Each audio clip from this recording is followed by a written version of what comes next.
Hırkamızın 3. bölümüyle devam ediyoruz. İki kolumu da diktim. Gayet düzgün bir şekilde kollarım oldu. Şöyle görüyorsunuz. Bu tarafı da görüyorsunuz. Arkayı, kolları ve önleri omuzlardan birleştirmiş olduk. Şimdi size anlatmak istediğim bir yer var. Şuralardan keserek önde biliyorsunuz şöyle bir yaka oluşturmuştuk. Şurada kollarımızla birleştikten sonra yakamız daha bir anlam kazandı. Şöyle küçük bir V yakamız var burada. Bu tarafa da işaretimizi aldık. İki taraftan da işaretlerimizi aldık. Arka ortasından da bir işaret aldım. Bu işaret de çok önemli. Neden önemli? Çünkü buraya da atkımızı dikerken bu işaret bizim için çok önemli olacak. O bizim tüm atkı boyunu belirleyen işaretimiz olduğu için önemli. Şimdi geldik etek ucundan başlayarak tüm yaka çevresine şuradan başlayıp diğer etek ucunda bitirecek şekilde şişime dizmeye sıra geldi. Bunu da nasıl yapacağız? Hemen şurada şu küçük ipimden kaynaklı şeyi hemen kenara atıyorum. Şuradan başlayarak tek tek ilmek dizeceğim. Hemen ipimi alıyorum. Yine tığımdan yardım alarak etek ucumdan ipimi bağlıyorum. Örgümüzün yüzünden yapacağız bu işlemleri. Tersinden yaparsak şöyle bir çıkıntı olur. Örgümüzün yüzünde. Bunu özel olarak istemiyorsanız örgümüzün yüzünden yapıyoruz. Şuraya 2 tane düğüm atıyorum. Daha sonra bu iplerin hepsi içeride dikiş yerlerinde saklanacak arkadaşlar. Bunu da unutmayalım. Ve şöyle şişimi alıyorum elime. Şundan başlayayım.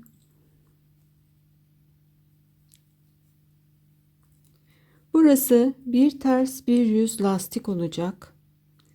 O yüzden şöyle sık sık şöyle ilmekler çıkarıyorum. Her ilmeğin şuradaki bizim kenar bölümümüz vardı. Kenardaki her ilmeğin içerisinden bir tane ilmek çıkarıyorum. Şişime diziyorum. Şöyle bütün bu yaka, ön, kollar, arka yaka, tekrar kol, tekrar ön, etek ucuna kadar bu işlemi yapacağım. Ve burayı bir ters bir düz öreceğiz. Yaklaşık bir 5 santim ördükten sonra buluşalım. Şimdi size hırkalarda, yeleklerde ve benzeri yerlerde lastik yaparken kullanmanız gereken bir tekniği anlatmak istiyorum arkadaşlar. Şu bizim işaretlerimiz, evet yakanın başlangıcını anlatıyor, evet arka ortasını anlatıyor ve benzeri işaretler koyuyorum. Ben seviyorum biliyorsunuz işaret yapmayı. Bunun bir amacı da şudur arkadaşlar. Eğer lastiğimizin karşı tarafla eşit olmasını istiyorsak, bir asimetri olsun istemiyorsak, hırkanın bir tarafı aşağıda bir tarafı da yukarıda olsun istemiyorsak, buradaki dizdiğimiz sayıları, ilmekleri hep eşit yapacağız. Etek ucundan ve yakamızın başlangıç noktasına kadar ne yaptıysak karşı tarafa onu yapacağız. Ve yakamızdan kolumuzun birleşim noktasına kadar kaç ilmeğimiz varsa karşıda aynısını yapacağız. Bu kolda yakamız olan bölümünde kaç ilmek attıysak reglen kolumuzun yaka bölümüne aynı ilmeği atacağız. Ve şurada arkada tam ortaya bir işaret almıştık. Burada kaç ilmeğimiz varsa arka yakada, sağ tarafında kaç ilmek varsa solunda da aynı ilmek sayısı olmalı ki biz bunu giydiğimizde lastiğimizin bir tarafı yere bir tarafı göğe bakmasın. Ben de bu hataları çok yaptım. Çok söktüm. En çok beni uğraştıran bölümdür bu hırkalarda lastik yapmak. Ben şu an misinalı bir şişle yaptığım için sayma kolaylığım var. Ama hayatımda ilk kez bu yaşta yapıyorum misinalı şişle hırkanın ön lastiğini. Daha önce yaklaşık bir 30-40 yıl, artık yaşım da 50 plus olduğu için rahatça söyleyebilirim. 30-40 yıl boyunca iki şişle ön bölüme lastik yaptım. Tabii ki deneme yanılma yöntemleriyle yaptım. Bir tarafı yerlere, bir tarafı göklere bakan çok lastik yaptım. Söke söke düzelttim. En son bulduğum teknik iki şişle yapanlar için geçerlidir. Elinize bir kağıt kalem alıyorsunuz. Hırkanıza veya yeleğinize işaretler alıyorsunuz. Ve bu işaretlere kadar kaç ilmek yaptınız sayıyorsunuz. Kalemle hemen oraya yazıyorsunuz. V yakanın başlangıç noktasına kadar bu kadar. Yakadan kola kadar bu kadar, kolda bu kadar, arkada bu kadar diye yazdığınızda hiçbir problem olmaz. Bunlar evet önemsizmiş gibi duruyor ama şurada yaptığınız bir hata. Burayı 50 yaptınız, karşı tarafı 30 yaptınız. O kadar çirkin duracak, bütün emeğiniz çöp olacak. Bunu istemiyorsanız bu küçücük anlattığım konuya dikkat edin lütfen. Bu önemli. Bu işaretler her yerde önemlidir. Biz çünkü insan bedeni tamamen simetrik olmasa da giydiğimiz şeyler onu daha düzgün gösterecektir. Simetri önemli bir konudur. Hem giyimde, hem makyajda, hem saçta her yerde önemlidir. Bunu bozduğumuz an göz bunu algılıyor ve ne yaparsak yapalım çirkin gösteriyor. Şöyle de bir çizmek istiyorum. Bizim şöyle bir lastik bölümümüz var diyelim. Şurada burası ön. Burası da ön. Buraya kadar kaç tane lastik yaptıysak şurası etek ucu. Burası da etek ucu. Bizim şurada işaretlerimiz var. Burada V yakanın başlangıcı. Şurada kolumuz var.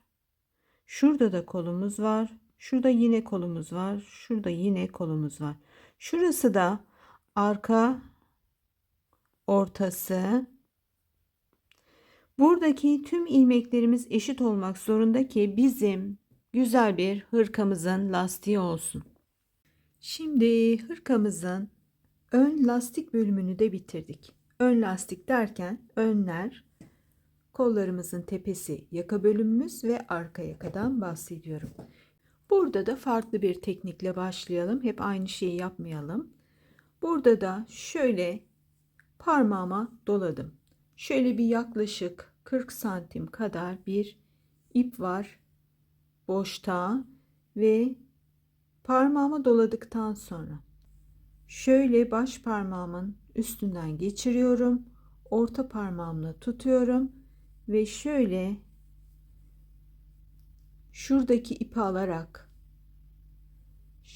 daha doğrusu almıyoruz. Şişimi şuradaki ipin içinden geçiriyorum. Karşıdaki ipi boşluktan geçiriyorum ve bir ilmek yapıyorum. Boşluktan geçtim. İşaret parmağımdaki ipi aldım ve bir ilmek yaptım. 5, 6 ve 25 ilmek ile bir ters bir düz örerek, burada herkes kendi istediği genişliği seçebilir. Ben böyle bir karar verdim. Hem görünüş olarak hem de benim boyuna sarıldığındaki o dolgunluk, o zengin görüntü hoşuma gideceği için böyle bir genişlik seçtim. Şöyle bir yaklaşık ne kadar bir genişlik onu da söyleyeyim. Açıyorum. Zaten bu lastik olacağı için dümdüz durmayacak. Yaklaşık bir 23 santim 24 santim bir genişliğimiz var. Bir ters bir düz örerek 175 santim uzunluğunda bir atkı yapacağız ve buluşacağız. Tekrar hırkama örüldükten sonra ölçeceğim ve eğer bir etek ucundan diğer etek ucuna kadar arka ortasından diktiğimde eşit miktarda oluyorsa atkımızı bitireceğiz ve devam edeceğiz. Hırkanın atkı kısmını istediğiniz kadar uzunlukta yapabilirsiniz. Ama benim görmüş olduklarımın hepsi hırkanın etek boyuyla aynı hizada bitenlerdi. Eğer istiyorsanız uzun yapabilirsiniz. Bunu önde fiyonk şeklinde bağlayarak daha ince iplerle örerseniz burayı fiyonk gibi de bağlayabilirsiniz. Yumuşacık, incecik iplerle ve kalın şişlerle örerseniz bu mümkün olabilir.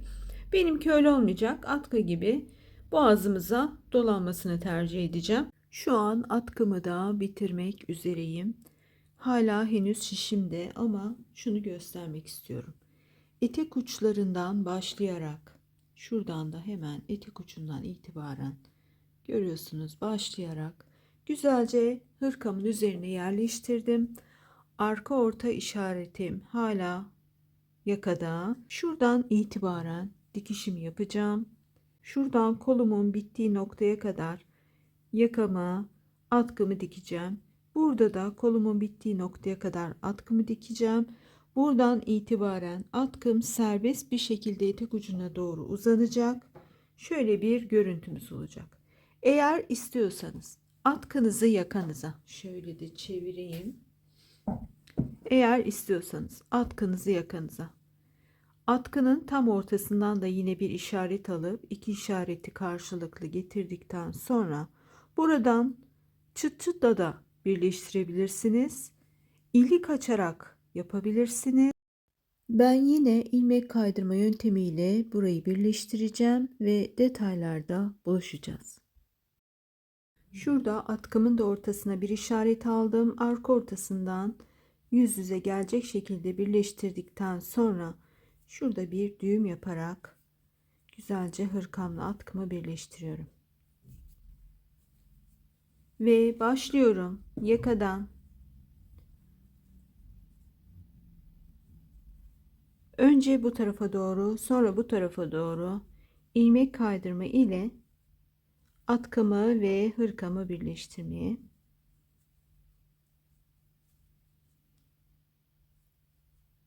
Şöyle bir numara büyük tığ alacağım ki burada bir kasılma olmasın, rahat bir yaka olsun burası.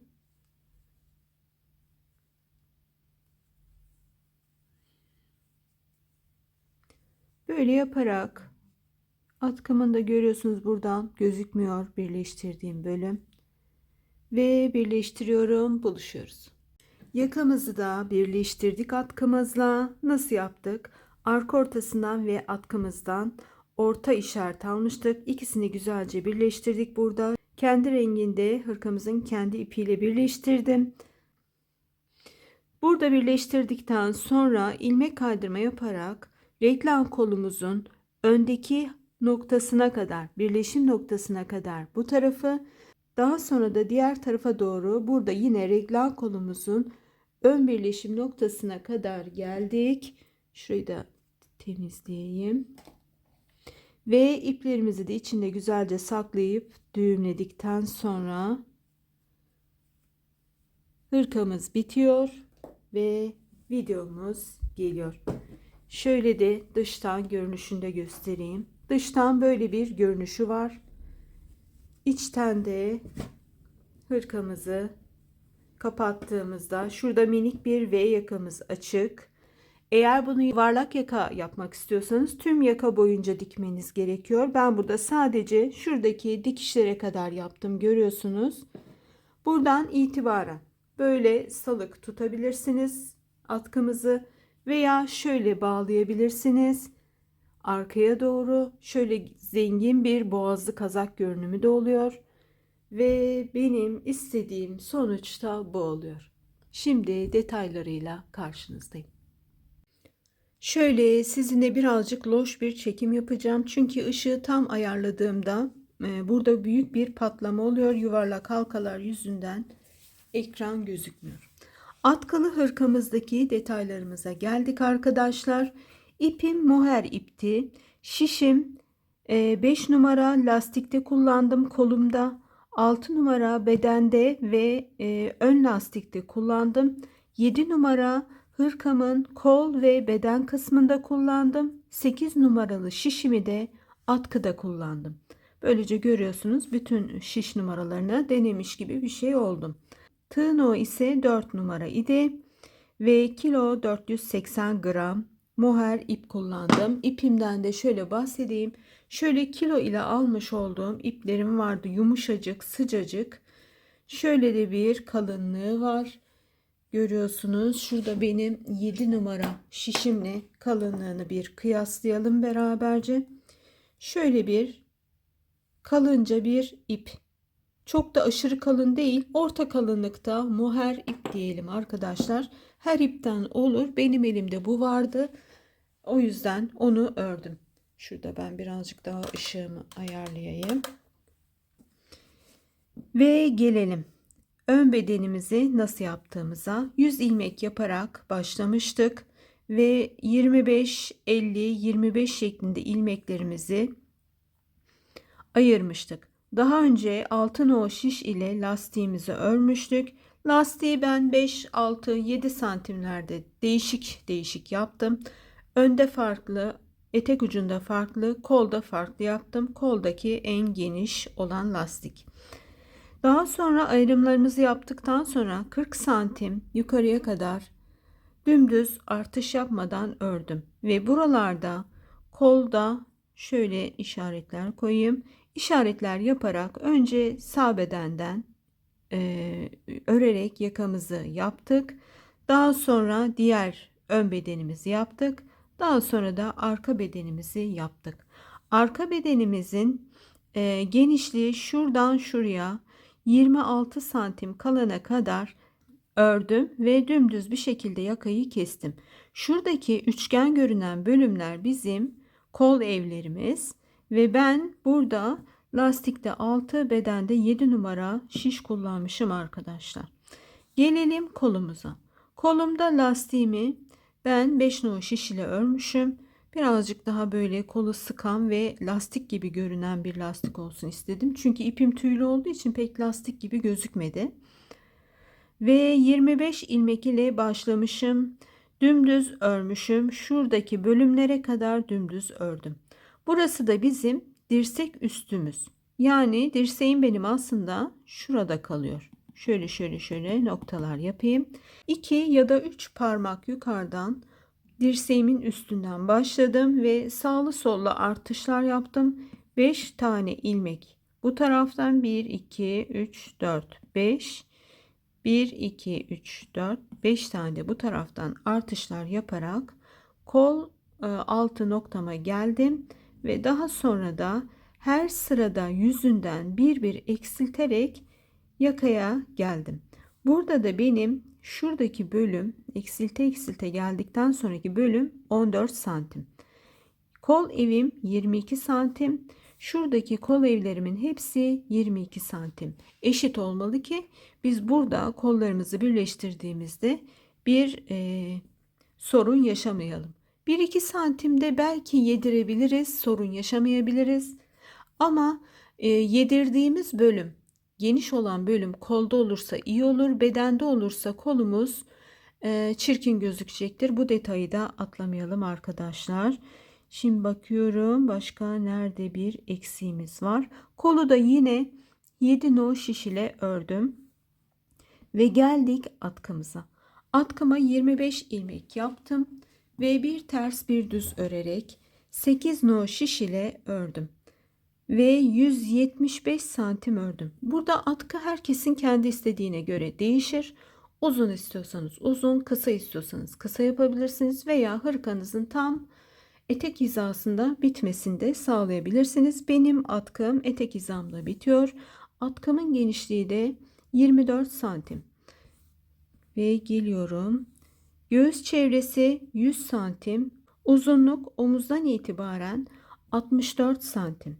100 santimde ben beden tablosuna baktığımda 100 santim beden tablosunda 98-102 santim arası 42 bedene tekabül ediyormuş.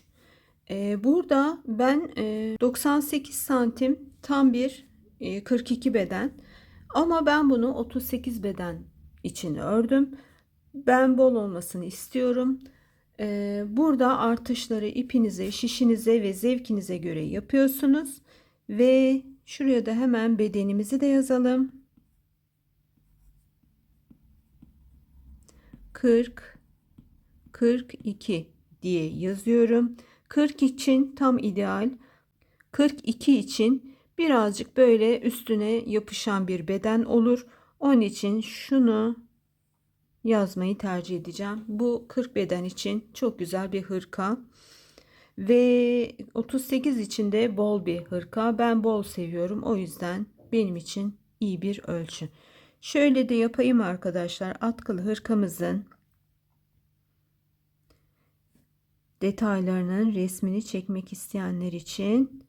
Ve bu projemiz de sona eriyor.